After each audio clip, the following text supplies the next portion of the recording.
Mapian Allo. Ako si Stella. At ako ay isang manobo.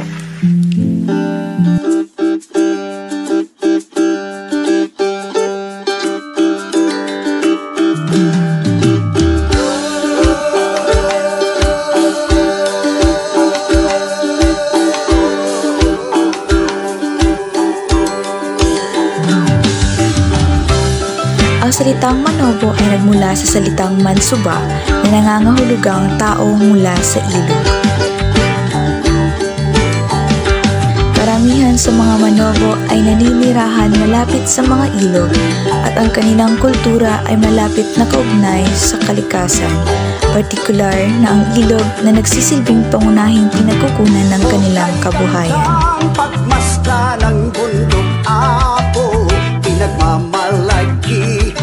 Ang kultura ng mga manobo ay mayaman at malalim. Kilala sila sa kanilang mga tradisyonal na kasuotan, musika, sayaw at sining.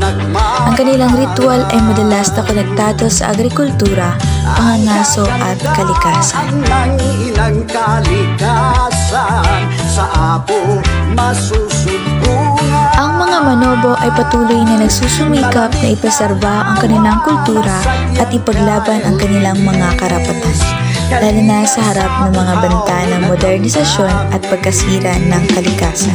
Ang bundok ako ay angat sa lahat, puno ng kayamanan, mula sa talon hanggang sa kabukiran. Yan ang bundok ako sa Pinas.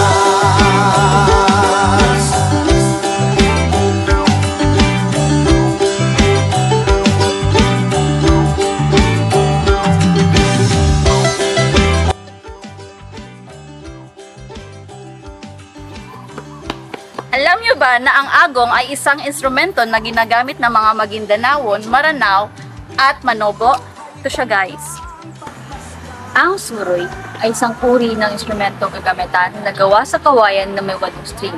Ginagamit ito sa pamamagitan ng pag-pluck or pagpitik ng string nito. Karaniwan naman itong ginagamit pagkatapos ng kanilang gawain upang magsilbing libangan. Ang pudlong naman ay isang uri ng instrumentong gagamitan na gawa sa kahoy na may dalawang string. Karaniwan itong may 4 hanggang 6 na inches na haba. At ito naman ay tinutugtog sa kanilang selebrasyon, okasyon at kultura. Ang wikang Manobo ay kabilang sa Manobo subgroup ng Southern Philippine branch ng Austronesian family. Dahil dito, ang pinakamalapit na kamag-anak nito ay ang iba pang katutubong wika ng Mindanao. At nandito si Stella upang magbigay ng halimbawa kung ano ang pagkakaiba ng Obo Manobo at Tagabawa Manobo. So Stella, ano ba ang pagkakaiba ng good morning sa Obo Manobo at Tagabawa Manobo? Ang good morning sa Obo Manobo ay Mapian Solom, tapos ang good morning naman sa Tagabawa Manobo ay Madigir Solom. At ano naman ang good afternoon? Ang good afternoon sa Obo Manobo ay Mapian Mapun, tapos ang Tagabawa Manobo naman sa good afternoon ay Mandigar Mapun. Ang good evening naman? Ang good evening sa Obo Manobo ay Mapian Buli. Ang good evening naman sa Tagabawa Manobo ay Madigir Dukilag. At yun na nga ang lexical na pagkakaiba ng dalawang dialekto. Ang kuglundan sa isang tradisyonal na sayaw ng mga Manobo sa Mindanao.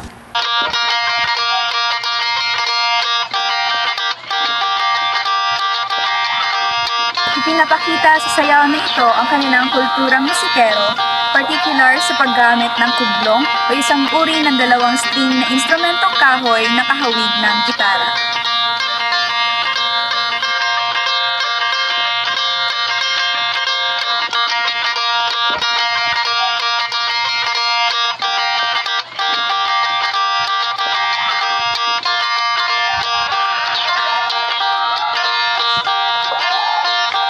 Ang sayaw na ito ay karaniwang isinasagawa sa mga selebrasyon at okasyon bilang bahagi ng kanilang makulay na tradisyon at kultura.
manobo was previously called tiko.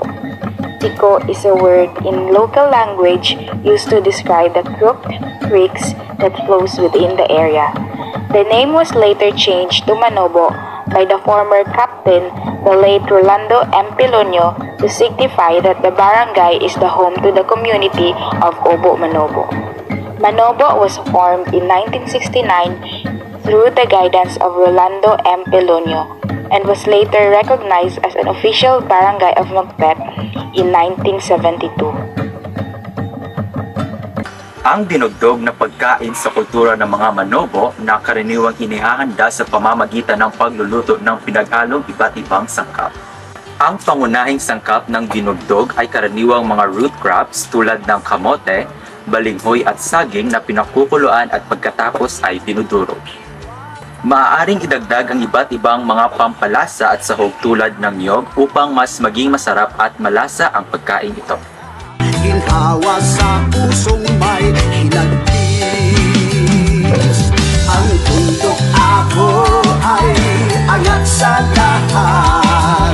Puno ng kayamanan. Mula sa talon hanggang sa kabukiran. Yan ang bundok ako sa Pinas.